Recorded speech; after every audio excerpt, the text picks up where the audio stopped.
Well. Who said Formula One was boring? Me. I did too. Same. Yeah. It's a week-to-week basis type of thing with this, but we finally got an exciting race to talk about. A couple days on from the 2019 Austrian Grand Prix. This is our review show.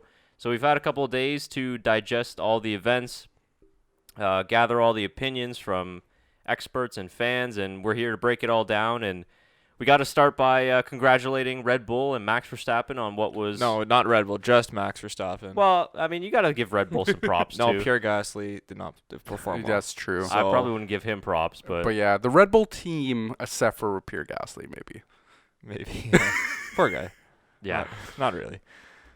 But yes, anyways, kudos to them because they had a flyer of a race. And who would have thought, maybe if you're talking 2-3 years ago, and you would have told me, you know what, Honda's going to win a race in the next 3 years. Yeah. And, you can go screw yourself. That's not happening. Yeah, they did. They were the joke of F1 and the joke of us in the previous couple of seasons, and now there they are, Grand Prix winners. First win since, 2006? Yeah, 06. Jenson Button, yeah. And you saw how much it meant to all the Honda personnel and engineers. Yeah, they were literally crying. It was brilliant to see because, they've got obviously a huge history in the sport. Whatever happened with McLaren happened, but they kept persevering. They kept fighting on. The developments with Toro Rosso in the previous year, too, I think helped them a lot. And they deserved that win. They deserved it 100%. And, yeah, you saw how much it meant to them. So that was really cool to see, along with all the other great fan reactions from the Dutch and from Red Bull as well. It was awesome to see someone fight through the field and make his way back through the field and make passes and follow and just kind of masterclass his way to the front. And, you're 10 laps to go. You're like, is he going to catch Charles? Maybe. And then Charles kind of picked up the pace a little bit, and then his tires were, just died. It's so impressive how Red Bull's strategy worked, pitting 10 laps later to get on those hard tires, and it really made a difference. And that was the main difference in the race. Yes, the Honda engine was, in peak performance. It was at its limit. There's some concerns from Honda that it was going to fail on them, which would have been tragic, but classic Honda. Well, yeah, there was multiple situation where Max is like, "Oh, the engine's failing, I can't keep going." But actually, he did an interview afterwards, and they were saying that the delay was almost like 1 or 2 laps for from what the feed was getting, and then what he was saying back to in the pit. He was like, "Oh yeah, I was saying that I was that it can't pass Valtteri, and when you guys saw it, it was probably a lap or two later that it came in." And I was like, "Wow!" I didn't realize it was so delayed. Yeah, I wasn't sure I'm not sure how that works because the teams have it right away, but yeah, and some of the commentators have it right away, but then I believe they have to delay it for curse words for the international feed because you notice when they do swear, it's beeped out. That's true. Yeah. I think when we saw from the German Grand Prix last year where they revealed the sort of the background of how the directors cut the show. Yeah. If the radio is kind of cleared and it's okay and there's nothing to be said, but in that case there wasn't any sort of foul language, so I'm not exactly sure why it was delayed, but maybe it's maybe it's a regulation in the contract. I'm not sure. Yeah, I'm not sure either. It could also just be preparing the sort of graphic and the telemetry and stuff to get that actually out to the broadcast. So that's obviously part of it. But it looked a bit dodgy sometimes too because he was complaining about lack of power. Yeah, fail, and then Christian gets on the thing, fail P1 or whatever it is, fail P4 and reset. Yeah, because as soon as he said he was failing, he was about to overtake Valtteri too, and I was like, well, you're doing pretty well if your engine's failing a little bit. Yeah, seriously, pretty good for having power issues. I was like, if every driver could have that, it would be nice, but. I guess what we'll start off with is obviously the incident that everybody was talking about. And I can see what side you guys are on. What do you mean? What do you mean? Actually, you know what? I was kept on going back and forth if he was in the wrong or the right. But at the end of the day, it was just a racing incident, man. Correct. I agree. But here we go. What did we see with the Vettel incident? That's a racing incident, but there was a penalty because of the current regulations. I think it may have been the same scenario where Matteo Binotto, I think it's a double T. Just say Matteo. Italian. I think it's actually Mattia. Is he? I think he is. You're right. I think he is Mattia. Yeah. Well, we butchered both, I think, but the Italian. He actually summed up pretty perfectly in the post-race interview with Sky Sports, I thought, because they said, like, are you guys fighting this? And he said, we think under the current regulations that yes, it was a penalty. Mm-hmm. And then, Martin Brundle kind of got a little flustered. Was like, well, like, this isn't racing. Do you just want DRS passes and that's it? Like, wait, is that all that's expected now? And Matteo said, as under the current regulations, yes. He said, I think it was. And then I think before that he said, Matteo said, or Mattia, whatever, the Italian. The guy. He said that it was racing. It was as everyone wanted. He said that's the racing that we want in F1, but the regulations don't have it that way. Mm-hmm. So I agree, it's a racing incident. I was just more surprised that the stewards didn't give the same penalty that Vettel got for not the same thing, but you still, caused a collision or potentially caused a collision. Well, I think it's a fair racing. I think it's hard racing, and I think that's what F1 is supposed to be. That's what racing's supposed to be. I think it's just kind of that tricky scenario. I think for the Vettel situation, though, I think they more lean towards the fact that when he did go off track, he wasn't as in control of the car when he did come back. So maybe that's where Max was kind of more in control of his car, trying to go into that turn. And like they explained a little bit, he took the same line almost every single time he did make that turn. He did. No. Yeah. And you're right. It is a very hard situation to call where, like 2 races ago, we're going to penalize this driver that basically was leading the entire race. And he just, had one mistake, goes off track and goes back on track where, it is a similar situation, but it's also different at the same time, It is completely different, but at the same time, it's just you're looking at the regulations, and if you're a Ferrari fan, you got to feel a little bit hard done. Oh, I did. Because you get one side of the knife that cuts you one way, and then the other side of the knife slices you the other way. Well, I had very mixed emotions for that win for Max Verstappen and that loss for Charles. It's like, oh man, he was leading the entire race, had a great practice run, had a great qualifying. And only to be, outdone in the last 5 laps. But I think they also took into account the fact that it would have happened anyways. Like there was 5 or 6 laps to go, and Max was just catching up to him in every situation. There was no wrong move made by Max, and there was no wrong move made by Charles as well in his defending. No, there wasn't. Charles did his best to avoid a collision. Yeah. They broke it down the sky pad and was trying, Max didn't turn into Charles. He turned into the corner and stayed into the corner. Yeah. Right. He did everything right as well. It was great racing. The stewards made the right decision to not penalize anyone. It's just kind of sketchy that, we do. What are the regulations then? Well, I think at the end of the race, they announced that they're going to have 2 former drivers coming to be stewards in the next year. Well, that makes sense. Get Pastor they need that on there and Romain Grosjean. Perfect. They're your 2 stewards. They will have a contact all race. Or Vettel retires. Yeah. I don't see that happening. That show. He'll be...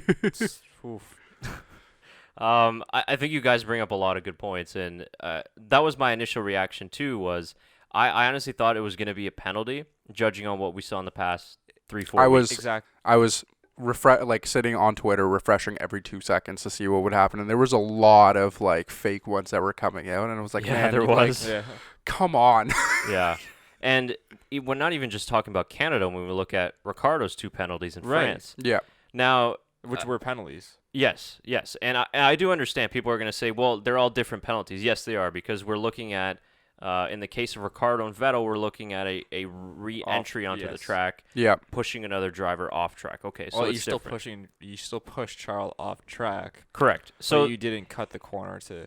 Mm-hmm. Yeah. So the question is, what's the exact wording and sporting regulation when you force another driver off track and complete an overtaking maneuver?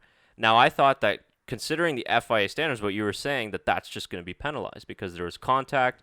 He forced him off the track. He gained the position. I was like, well, the last couple of weeks have said this is going to be penalized. Yeah. I'm super happy it wasn't penalized because I don't think it should have been a penalty, and I think we all agree that it's a racing incident. It is a racing incident. But with the FIA, you just didn't know.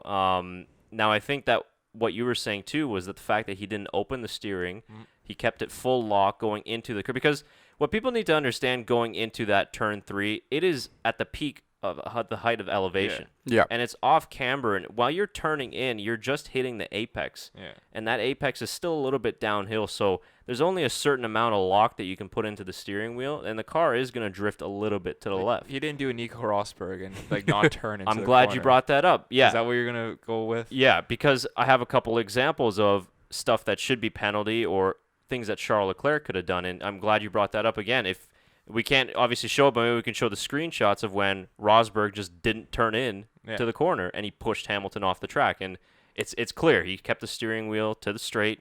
He didn't even make an attempt to turn into the corner. Close.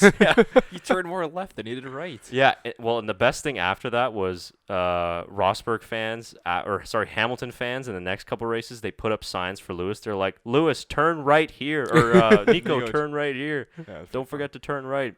So there was that one. So there's another example of something that Max could have done but didn't do. So it was a fair move. And when you look at the other overtakes in the races, Raikkonen on Norris. Norris overtook him on the inside, same place where Max Verstappen went. But what did Kimi Raikkonen do? Kimi Raikkonen backed out. Yep. He stayed to the far left. He basically pulled that sort of undercut move where he let the car overtake and then dip back into the inside. And then had a big run going to the next corner. Exactly. So, in my opinion, I think Charles Leclerc here, at the end of the race, was probably more upset at himself rather than the stewards because he let that happen. Because when you go to the previous lap, he defended beautifully. Yeah, there was more room to defend to Charles' defense, but it was get the power on the outside. But I think as a driver, Max is going to do the same move. You have to change up your hand a little bit as a defender because Max realized that. That's why he pushed him to the outside so he wouldn't get that amazing traction on the outside and beat him down the straight. Like you said, he would have to pull that undercut, whatever we could call it, like Raikkonen did. And, maybe that just has to do with maturity in the sport and gaining experience. I mean, you're talking about two young drivers. They're the same age. But Max Verstappen has, 2 years on Charles in F1? 3? More. I think 4. Is it? Yeah. I mean. You won his first one in 18? Or made podium at 18, right? Yeah, I don't remember. His first race, so he was like, what was he, 18 or 19, I think? Yeah. So, he's 22 this year. So, I'm 4th year, 5th year? Yeah.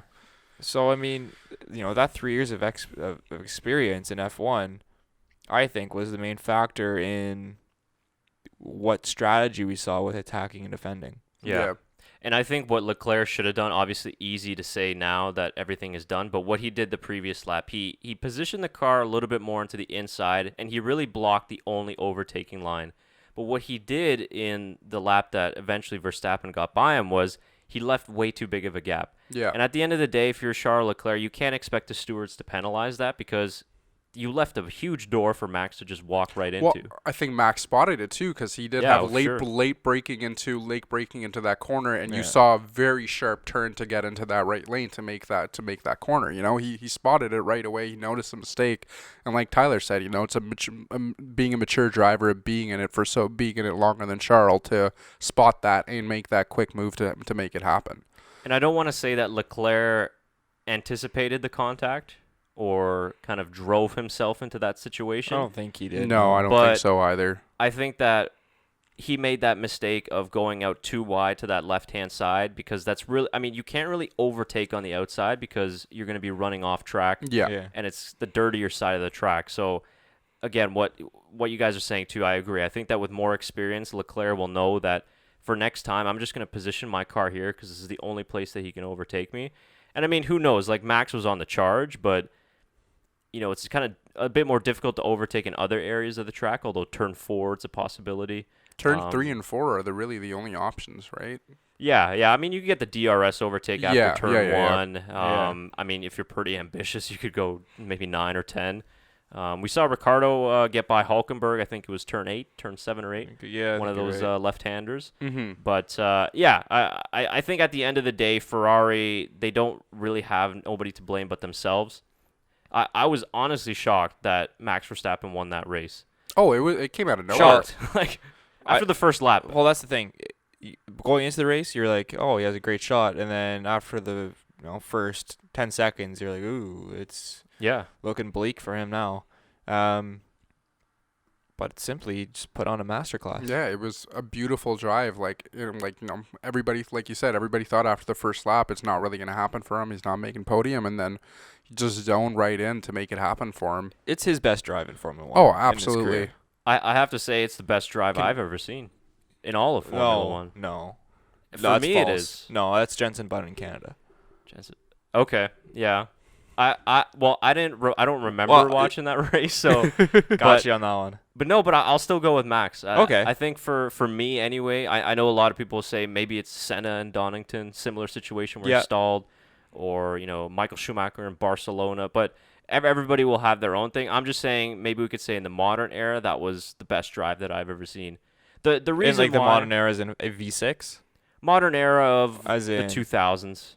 Okay. Yeah, our generation, let's say. I'm still sticking with Button. No, it's a close call. I will say this, the reason why I say, because when you look at the first lap again, losing really he was down to 8th place. Yeah. Jensen was in 20th or 22nd or whatever it was. Right, but I mean there were conditions, right, that sort of helped him out. The rain caught out a couple of drivers and things like that. I mean, Carlos Sainz also had a really good drive in that race as well. I want to get to Carlos too. Yeah. I mean, you're making a really good argument. Don't make me change my mind now. I watched that race not too long ago before this year's Canadian Grand Prix, but maybe let us know in the comments below what the greatest drive in the last, let's say, 20 years. 20 years, yeah, starting in 99. Yeah, I'm since voting you've been Jensen. Watching. Yeah, I'm voting Jensen. I'm going with Max, Austria 2019. But let us know if you have any other scenarios, or if you just agree with me because I'm right. You always got to be right. No, not really. And I guess on the other side of the whole, I mean, it was a great weekend for Red Bull, but for Pierre Gasly, you were ahead of Max on lap 1. Max won the race and lapped you. I know. Yeah. He lapped him. And he won the race. I don't get it, man. Like, I don't know he just what's hasn't. Did we talk about this on 2 podcasts ago? The torpedo? Or the 3? Yes. Or the 3 podcasts ago. We talked about Dan Kvyat is going to be a Red Bull main team driver. Yeah. Although Alex Albon's put up a good case for himself in this race. I was reading today, Christian Horner said they will not make a change in 2019. Oh, yeah? No, I think that's bullshit. But that's Christian Horner. Right. I'm worried about Helmut Marko because Christian Horner doesn't give... Christian Horner also said Danny Ricciardo would be staying with them last year. True. Yeah, he gives a lot of information, Christian Horner, and a lot of great analysis, but he's also very tight-lipped with what happens with the inside of Red Bull. True. Good point. Like he's on that fine line where he's great to have like on that pit wall to go down to during the broadcast, but also isn't going to give you, like an open book. Hey, this is happening in next week, just so you guys know. Yeah. It's not going to happen. It's like those Kawhi reports. You just can't read into my God. it. Yeah, we're just not talking about that right now. Well, I'll check the helicopter feed afterwards. So yeah, that's let us know, what did you think of the Leclerc Verstappen incident, and should it have received a penalty, should it not? But it's unanimous here that it was a clean racing incident. Yeah. And it shows it's we're not Ferrari fanboys here, we're racing fans, and I think all of us were just super, because I was the same way. Like the last 10 laps, you saw Max was coming through the field, and you're like, man, I'd love to see Charles Leclerc win his first race. But this mad Dutchman coming through the field, I would also love for him to win the race because, he's probably one of our favorite drivers. He does better when he has a whole bunch of fans in the crowd. Like I know he said that he doesn't notice them when he's driving. I don't know. I don't notice that orange wave coming down the pit stretch when they're running down after the race. It was like, oh my. Did you hear what Vettel said on Dutch TV? No. He's like, it was nice to see all the McLaren fans out there. Nice one, Seb. Very well done. Oh, man. He's got a good attitude on him. I was concerned he wasn't going to pass Hamilton for a little bit. Yeah, well. But eventually got it done. You know what? I got to give a shout out. He didn't get fastest lap birthday either. today too. Is it? Oh, Yeah, nice. Happy birthday, Seb. To give him a little tap. There we go. Oh, he's gonna fall. He's a little head heavy there. So see, he agrees with us too. Didn't deserve a penalty. What was I gonna say about Vettel? Yes, he could have had a podium had they not fucked up that pit stop. Yeah, because Valtteri really struggled at the end. Yeah. And yeah, he almost caught Valtteri, right? 6/10 behind him. That's right. Did Valtteri just tune back his engine? I have it here. They had cooling issues, major cooling issues, which is why they did so poorly. Mercedes did. Yeah. I mean, but when you're making the decision to 6.5 tenths. Yeah, we're pretty close. When you make the decision, if you're Ferrari, obviously not expecting Valtteri to basically break down at the end of the race. So right. It's not a bad strategy call. Actually, I was fine with the strategy call when they made it because I had a feeling that he was going to get Hamilton. It took a lot longer than I thought it would, and try to get the extra point. Obviously, didn't happen.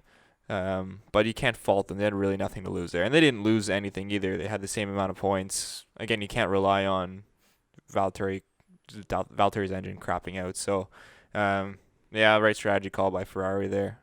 I mean, best strategy call was Red Bull, but yeah, for sure. It wasn't a bad call. It was just I think they had radio issues, which is why the team didn't expect him to come in. Right. Yeah, that was exactly it. So what happened was they were talking about this on Sky Sports after the race too. Is that the driver and the pit wall had communication, and they knew that they were coming in, but the pit crew didn't have the radio communication from whoever, the driver, confirming that they were coming in on that lap. So okay.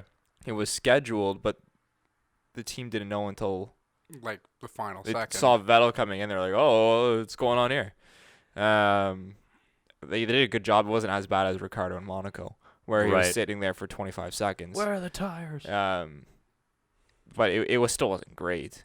Well, the guy that was carrying the wheel out to the left front he almost got killed by Valtteri. I know. I was like, holy jeez. Yeah, that would have been scary. That would have been two mechanics in 2 years for. That's right. For Ferrari. Yeah. Okay.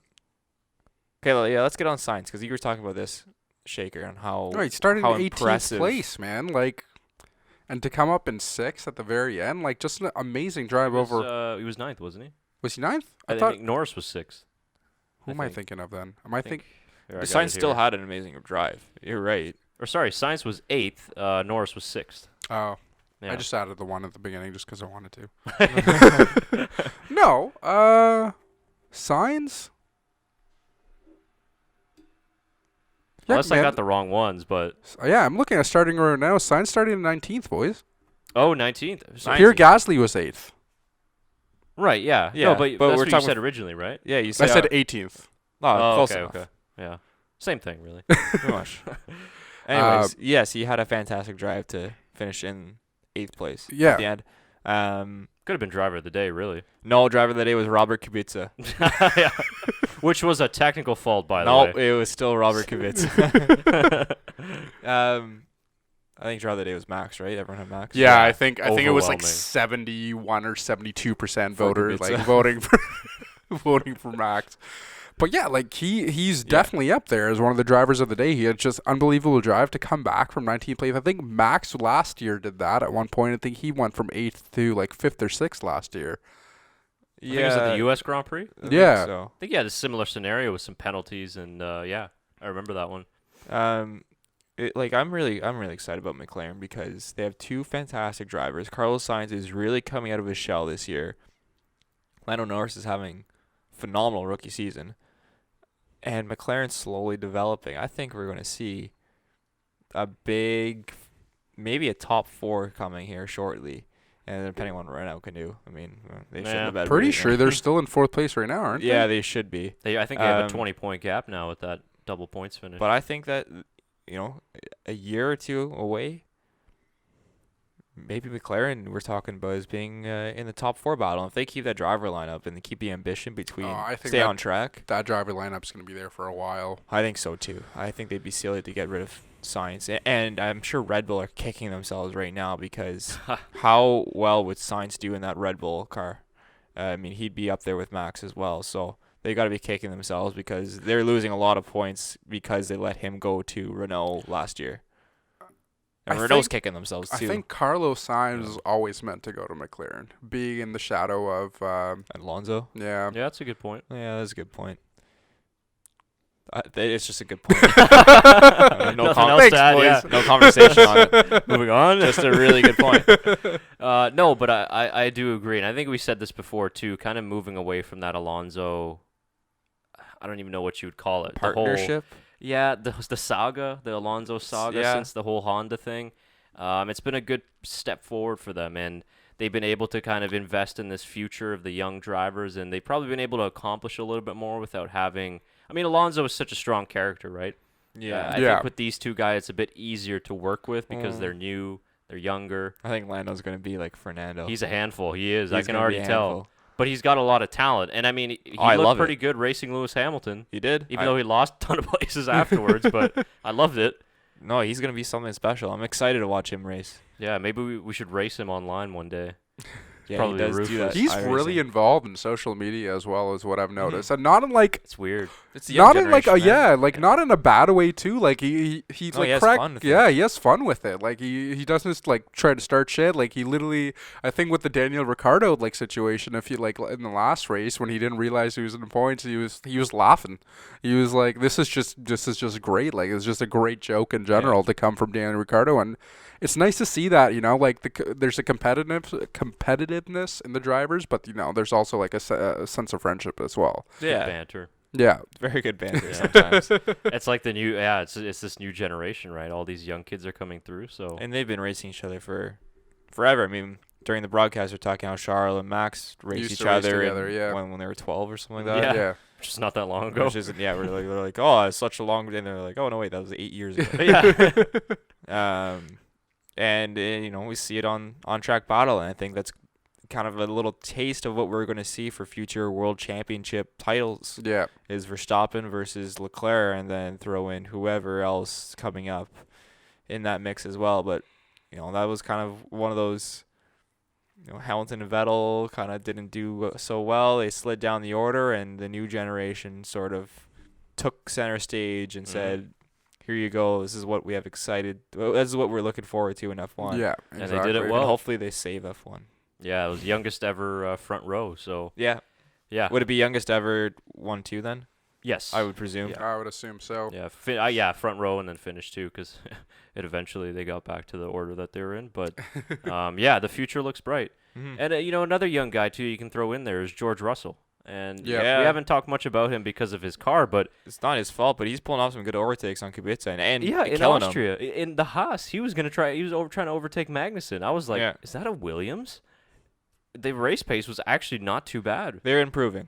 I think they said it was a few weeks ago that they found the issue. That was the big issue.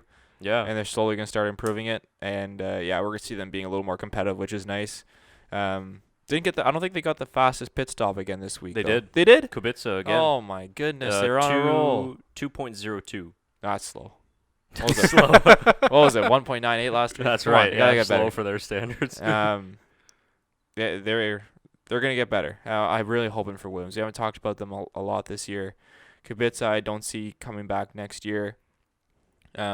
Just seems just a little bit, it's hard with his injury and everything like that. And I know he's doing the best he can. It was a great story to have him in the lineup, but I don't think he's the right man for the job, unfortunately. But George Russell has been a good highlight for Williams, and you just got to hope for Williams to improve your car enough to be able to keep a talent like that, because he's gonna, 2 years of that, 3 years of that, it's gonna be kind of Lance Stroll minus your dad buying the team. It's gonna be a Lance Stroll scenario where he doesn't want to race there. He wants to race with someone that's gonna be at least competitive, racing other cars. Yeah, for sure. But yeah, I liked his demeanor and everything like that, and it's probably actually good for him that. I mean, obviously you want to be winning and you want to be scoring points, but you kind of fly under the radar. So any mistakes that he makes, we kind of don't notice it, and that's kind of help you ease into your first ever season. Has he had a real crash this year? I'm trying to remember. I know Kubica has, but I don't think he has. I don't think so. No, and I mean, they finished every race. It's the reliability's there at least. So, yeah, I mean, they've got time, right? The season's already a write-off, so you might as well start developing now for 2020. Yeah, it's like a full year test session. Yeah, pretty much. Yeah, exactly. So, yeah, I think hopefully on the up and up for Williams in that sense. One of the things that I kind of wrote down and I wanted to get back to, speaking in terms of Verstappen, obviously Austria is one of those races where the Dutch come out in full force. And, I mean, it's not that close necessarily to Holland. I think Martin Brundle said it was Germany's in between, Yeah, 900 kilometers or so, which, I mean, it's a pretty decent distance to try and get down to Spielberg. But the fan support was absolutely incredible. And for the people at home to be able to hear the crowd as the cars are going by, that was pretty cool. Says a lot about how boisterous and how loud the Dutch fans are. So it kind of got me thinking: have the Dutch fans surpassed the Tifosi as the best fans in Formula One? And by Tifosi, I mean the Ferrari fans. Dutch fans in soccer, too, are also some of the loudest, and they'll show up absolutely at anywhere. the Women's World Cup, and congratulations to the Dutch to make it into the final. Still representing. Yeah, there we go. To the final, and hopefully they can beat the U.S. because no one wants to see them win again. No. Win again? Oh, yeah. They won, right. Yeah. Correct. Yeah. But I think that you would be correct. As much as it hurts my half Italian in me. You'd be correct. I think they're the best fans in Formula One. I think they're some of the best fans in the world in any sport. I was going to say, I don't think there's going to be any seats for the next Dutch race. I think that's going to be insane. Because I want to go there. I'm actually thinking of doing Netherlands, Austria, and Germany next year, and I'm trying to time it. I might be in Austria. Yeah. Yeah. I'm trying to time on the road. That's right. Any Dutch fans out there, if you know the track organizers that want to hook us up with some tickets and a press pass, we are big Dutch fans. We'll even learn Dutch, even though it's incredibly difficult language. But imagine that in Austria, and Germany's even closer to the Netherlands. They're going to be Belgium. Belgium. We see this every year though, but it's just growing and growing. I think because of how well Max is doing, and man, it's going to be. I can't wait for the Dutch Grand Prix next year. I want to see how far they travel. Though. I want to see if we see Dutch fans in Vietnam next year. Probably, because that'd be interesting. They traveled so well, and they always travel well. It's like every broadcast we have to, they talk about on Sky Sports. He has a section. He has the Dutch fans, and it's just it's such a pleasure to watch. Yeah, and I mean, listen, everywhere you go, there's Ferrari fans. Ferrari's probably one of the most supported team in the history of F1, and the fans are always great, and they got great energy, but the Dutch fans just came along and they're like, hold my Heineken, show us what we got. Heineken's Belgium, I believe. Is it Belgium? Okay, whatever they're... Good try, though. Yeah, it's close. I tried. But Heineken is Dutch. I thought it was Dutch too. Is it? I don't know. Yeah, maybe Stella's Belgium. Heineken is Dutch. There we go. So they did say hold my Heineken. Well, I'm not a fan of Heineken anyways. Okay, fair enough. You will have to be if we're going to Zandvoort next year. That's true. But they've just completely smashed anybody's fan base in terms of support, and they're completely 100% behind their guy Max Verstappen. And again, we didn't really see a whole lot of orange before him, right? But what he's been able to do for motorsport in that country, and I'm sure, I don't know if you guys saw this, but 10,000 people packed an arena in Amsterdam to watch this race. It's great. Yeah, 10,000 people. It's that's a hockey game here almost, pretty much. Halfway there. Yeah, halfway there. Yeah, maybe actually a third, 2/3 of the way there. And we see it. We saw it this year, right, with the Toronto Raptors. Obviously, their fans are pretty crazy, and they've got freaking helicopters following Kawhi Leonard's car, and they're camped outside for 10 hours just waiting to watch a game on a big screen. And they've got a very committed fan base, and the Dutch are similar to this with Max Verstappen, because they're packing arenas just to watch the race. Yeah, they haven't had somebody represent Netherlands in a very long time. Well, that's a false Gio van der Garde. But a world championship contender driver. Jos Verstappen, his dad? Yeah, he was always a back marker, so he's always welcome for us. But other than that, he wasn't really at the front. Just going back on Gio van der Garde, the best Twitter in Formula One. I've heard.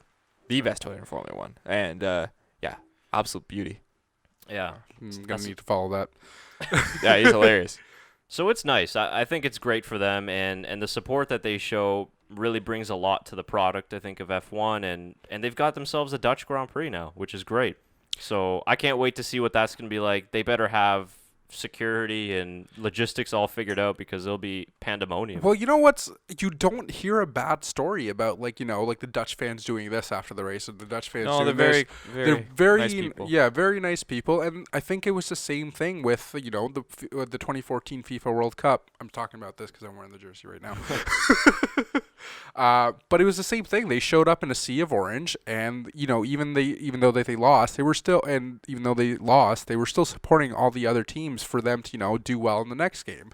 And I think that shows a lot for the kind of kind of people that the Dutch are, and to come out for a sport, and even if your team loses, your driver loses, to still show support for the other team. Yeah, because you hear about the crazy soccer fans all the time.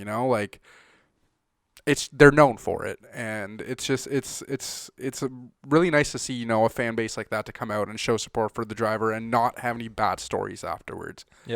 Yep, I agree. They like to have a good time, but they do it in a good way. Yeah, so. Drink responsibly. Yeah. Well, it's funny because Heineken sponsors a lot of the F1 races too, right? So that's true. There's your sponsor for the Dutch Grand Prix, right? No brainer. That makes sense. No brainer there. Good money maker. So Air Dutch, is that a thing? Probably. It's KLM. Yes. Yes. Well done. So yeah, well, looking forward to it. Looking forward to next year's. Also, my favorite airline. They're great people. Again, our schedules are free at the moment, so fly us down. Yeah, just need the funds to support. You know what I'm saying? Somebody talk to Max out there. But yeah, so I think we're in agreement there. Better fans. Yeah. The Dutch. Keep it up. Yeah, very much so. On to what else do we have in this race? Okay. What else in the race?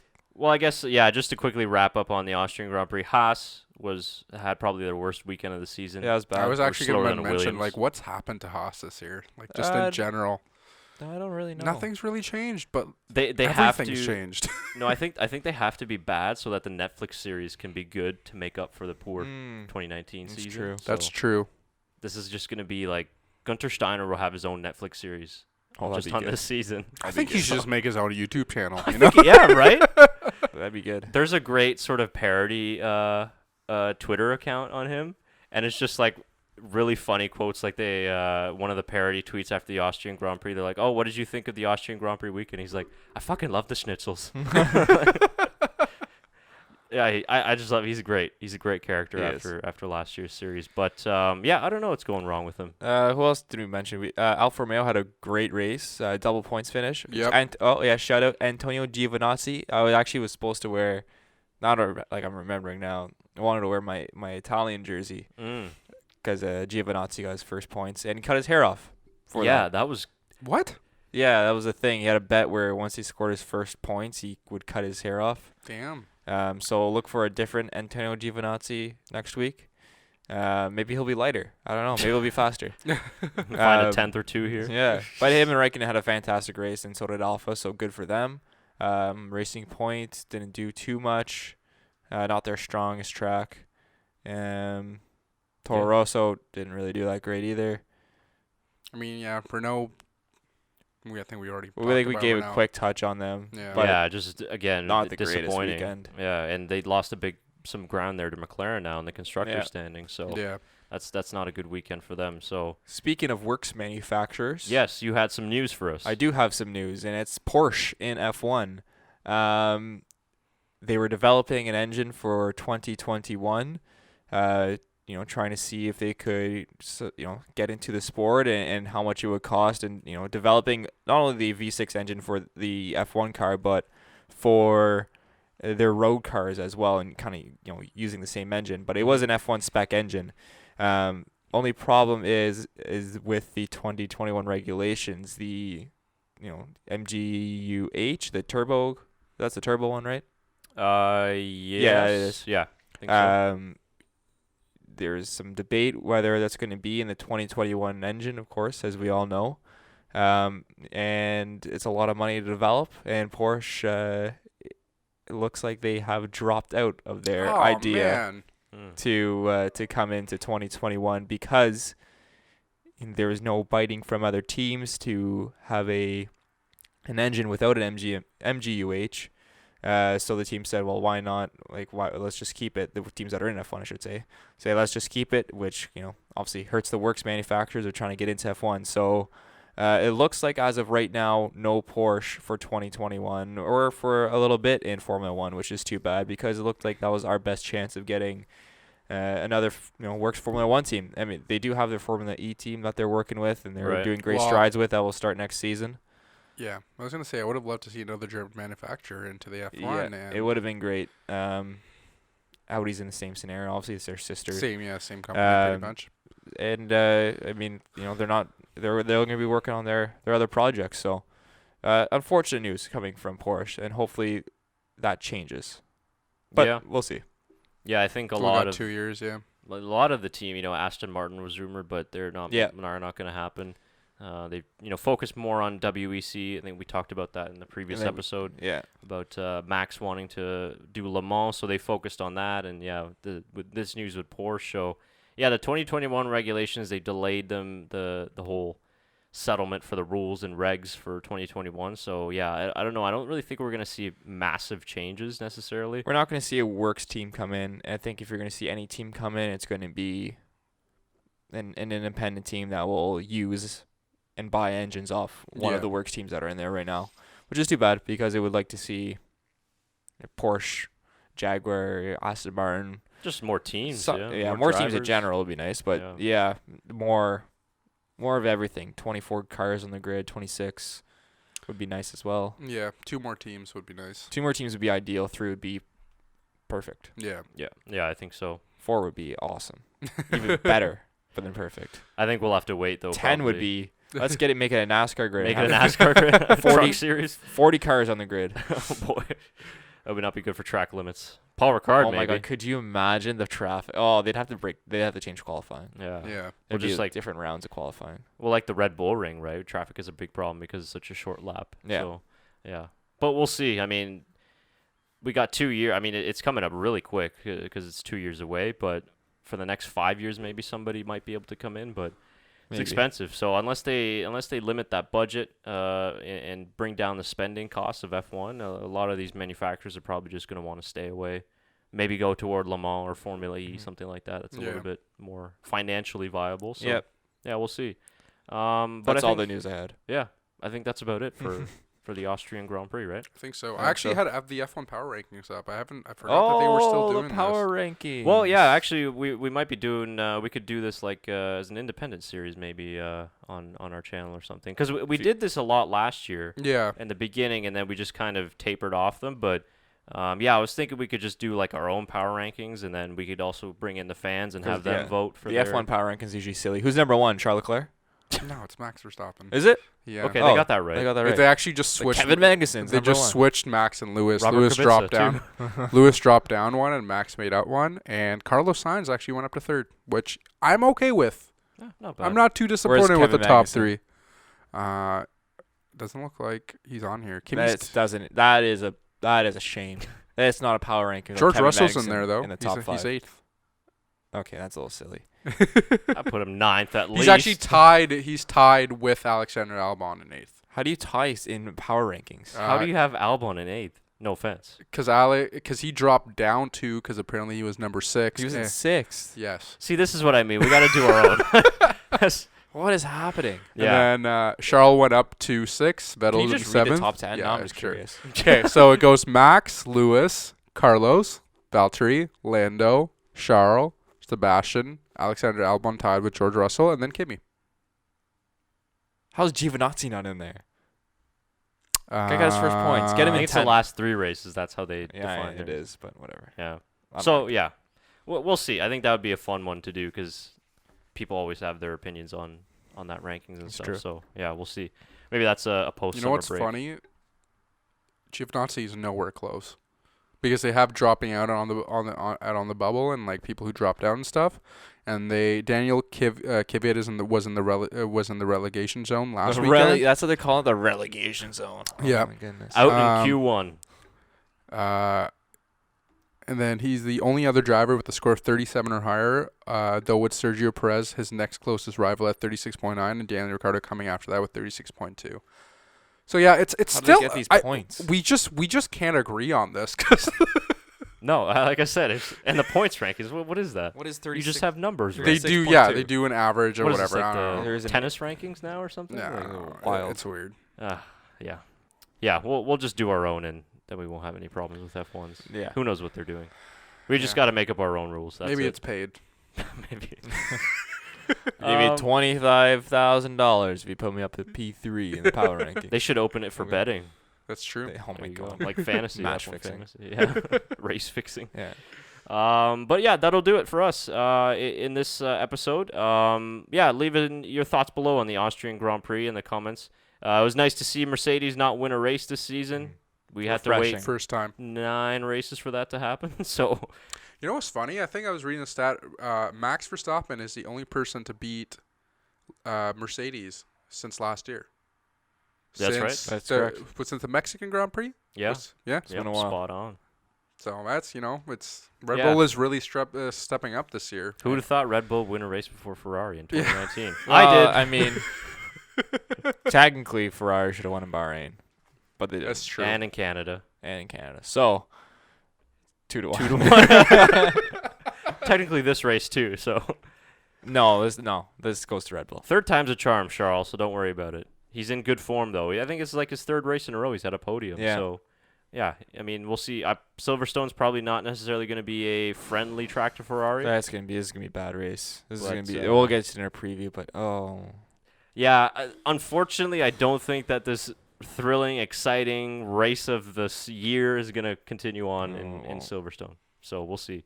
Fingers crossed. Last year was very entertaining, but yeah, that's true. Well, I mean, they've had overheating issues this past weekend, right? And Europe has experienced its biggest heat wave in history. yeah. So this might continue depending on how how the next few weeks go. But Mercedes, they'll just They'll burn figure it $10 out. million and put some more air conditioning in their car, They'll and they'll be figure it fine. out. Yeah. So you never know. It's helped out McLaren. It's helped out Red Bull quite a lot. So maybe we'll see. The funniest was people that were, I don't know if they were Mercedes fans, but they were talking some shit about Hamilton finishing 5th. I'm like, he's won 6 of 8 races. Yeah. He has one bad race. Relax. It's like, Jesus. Yeah. Still And the championship leader. You can't blame him for that race. It's more to do with the car. He can't really control what the car is doing well, I mean, he does, but he It's does. like He does. 600 meters of lift and coast. He does But I guess more importantly, Valtteri's reduced the gap to 31 points, so it's a bit closer. We're getting there. Positive gains. A DNF in the next one and a Valtteri win, and we're back in the fight. 6 points. There you Well, go. fastest lap, 5 points. Yeah, if it does happen. So we'll see what happens. We'll be coming back to you with the preview of the British Grand Prix sometime earlier next week. And then, July 14th, I believe it is the British Grand Prix and what could be the final race at Silverstone. Yes, that's true. So We'll get into that as well. that's right. We'll see if we got any more news on that. But, it could be the last one. So if you're going, make sure to enjoy it. And if you're watching, do the same. Mm-hmm. And if you've enjoyed this episode, subscribe down below. We're approaching our 600 subscribers, so we're going to push to get that in the next couple of races. And, we're going to be brainstorming some things in the coming weeks for power rankings and otherwise in addition to our podcast. And, if you haven't followed us on social media, we're on Twitter and Instagram and Facebook as well. You can find all the links at our homepage and our email as well if you got any questions or inquiries. Email us. We're not so quick on those ones, though. That's Twitter. right. Yeah. The other ones are a lot quicker. So that's the new school right there. Anything else from you guys? No. No. Cool. All right. Have a good day, guys. We'll see you for the British Grand Prix.